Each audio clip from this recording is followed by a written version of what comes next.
Okay, ito naman tayo ngayon kay Juliet Tapdasan. Juliet Tapdasan, good evening. Good evening po. Hello, good evening. Hello, good evening. Hello? Hello, good evening tayo. Go ahead eh. Okay. Okay. Ang tanong ko, third eye bang ang tawag dyan yung nakasense at nakarinig ng mga hindi nakikita? Ano yan? Third eye ba ang tawag sa? Yung makarinig ng mga hindi nakikita at nakasense sa kung saan ako pupunta, makasense ako pag ang bahay ay mayroong laman. Eh, Brother Wendell, yun ba daw ay third eye? Kasi may binang sa Brother Wendell dati, third nose. Brother Wendell. Yes, okay. Tungkol sa psychic ability, yung tinatawag na third eye, no, daan natin, by level kasi yon. Yung unang level ay meron akong naramdaman. Parang may sumusunod sa akin. Iba talaga ang aking pakiramdam sa area na ito. Oh. Yun ang unang level. Yes po. So, psychic ability yan. Third eye yan. Naalala ko kahit si Pangulong Bongbong Marcos Senior, Junior, dahil nakapunta kami dyan sa Ilocos Norte, Ilocos Sur, meron palang mga nakatagong anting-anting si Presidente Marcos Senior. So, si Presidente Bongbong Marcos, eto, pakinggan ninyo ang kaniyang sinalaysay, naramdaman diyan sa palasyo ng Malacanang. Hindi rin nawawala ang mga kwentong kababalaghan at katatakutan o yung mga tinatawag na supernatural. Maraming mga ganyang kwento, lalo na sa mga matatandang gusali. Mga old houses, mga old building, mga historical site. At hindi magpapatalo dyan ang palasyo ng ating sambayanan dito sa Malacanang.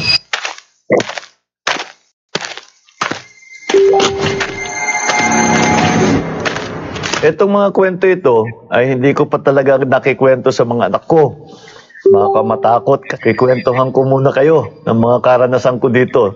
Lalo na nung kabataan ko. Oh, are you ready? No, not really. Not really. Pero sige. Never mind, we're going. Let's go. Dito mismo, dito sa tinatawag na reception hall, nung una kaming dumating dito sa palasyo, yung mga security namin paggabi, dito natutulog at naglalatag sila dyan ng kama at dyan sila natutulog. At balitang-balita na kung minsan sa gabi ay may dumadating na ginigising sila na ang tawag nila si Father Brown. Sabi ko, bakit sino pa si Father Brown? Nung tinignan namin ang kasaysayan dito sa palasyo, meron daw talagang Father Brown na Amerikano na dati, nung panahon ng Amerikano, ay nandito nagtatrabaho. At ngayon, ay mukhang hindi na umalis dito sa palasyo. At pinupuntahan nga ang ating mga security natin. Paggabi, meron daw silang nararamdamang gumigising sa kanila. Baliwala na sa kanila. Sabi ko, kagabi, ginising na naman ako ni Father Brown. Nung ako'y nakatira sa isa dun sa mga guest room at ginagawa yung kwarto ko, kasama dito sa, malapit dito sa tinatawag na state dining room kung saan kami mag-cabinet meeting ngayon. Minsan, gabing-gabi na, umuwi ako, sinasara ko lang yung pintuan mula doon sa kwarto ko. Pagbukas ko ba naman ng pintuan, nakita ko biglang gumalaw yung mga tuan. Nagsisisigaw ako dito. At tumakbo ko. Sinabi ko, sinuko ko sa security. Sabi ko, may multo, may multo, may multo. Sino yan? Si Father Brown lang siguro yan. Oh.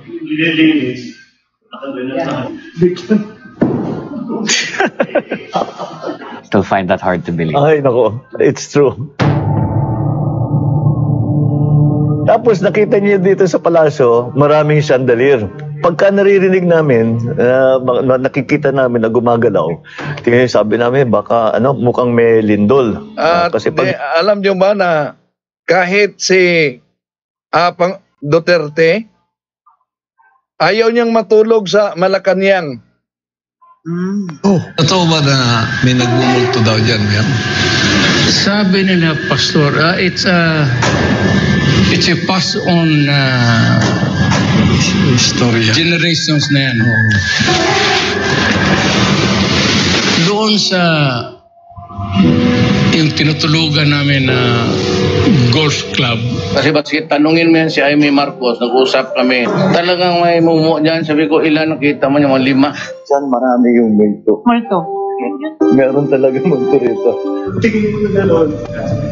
Pero ramdam sa'yo paglalakad ka. So naramdaman talaga niya.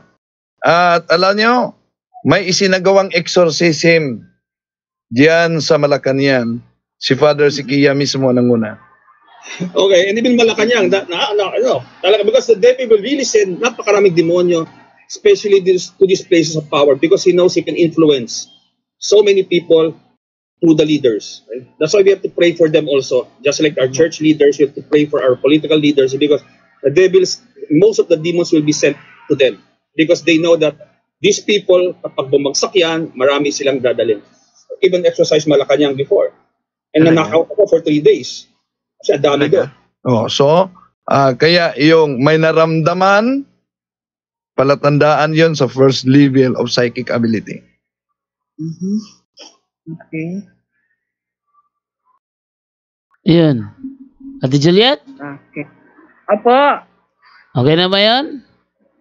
Okay, naintindihan ko yon. Tapos pangalawa po,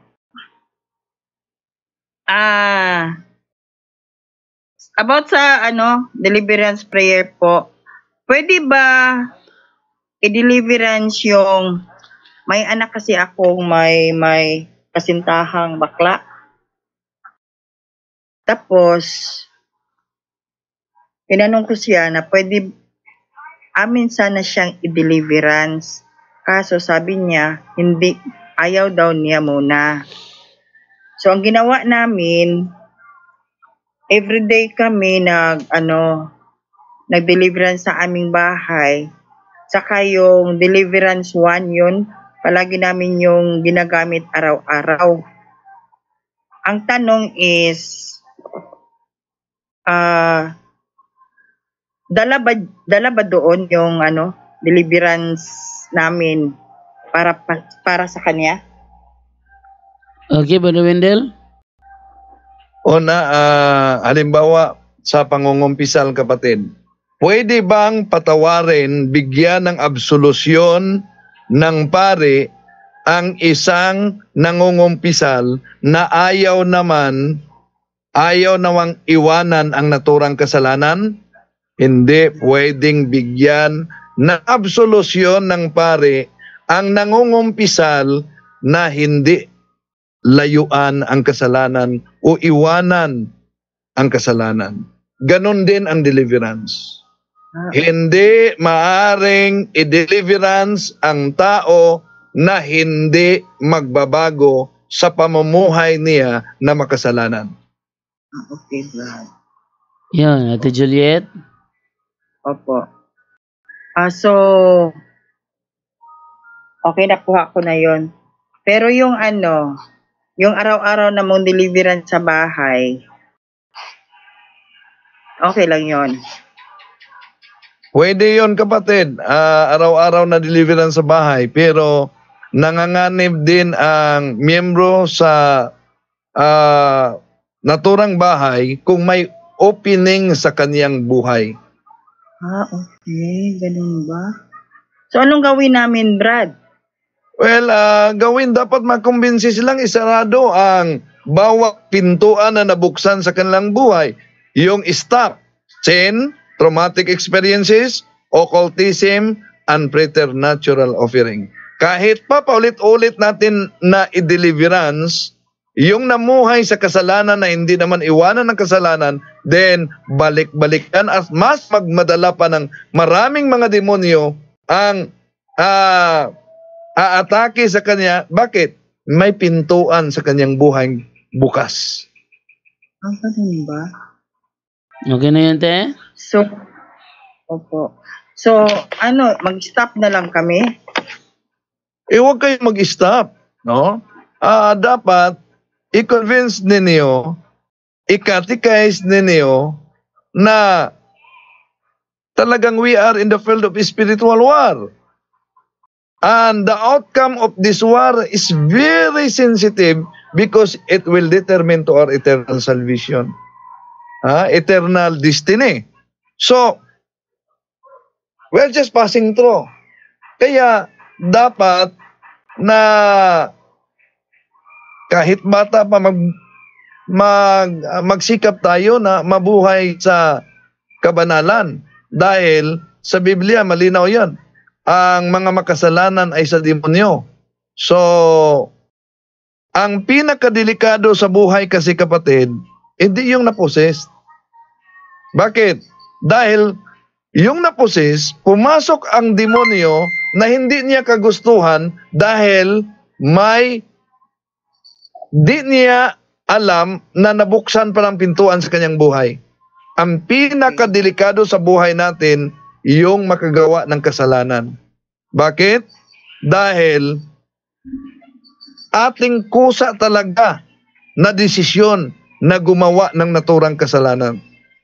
Kaya, napakinggan natin ang mga ekspertong exorcist na ikumpara sa solemn exorcism at sacrament of reconciliation o confessal, mas mabisa ang sakramento ng kumpisal kung ang nangungumpisal ay nasa tinatawag na act of contrition talaga. Pero gaya sa kumpisal, di pwedeng mabigyag absolusyon ang nangungumpisal na ayaw naman bitiwan ang kasalanan. Ganon din ang deliverance. Okay, Brad. Salamat po. Naintindihan po. Okay na ba yun, te? Okay, salamat.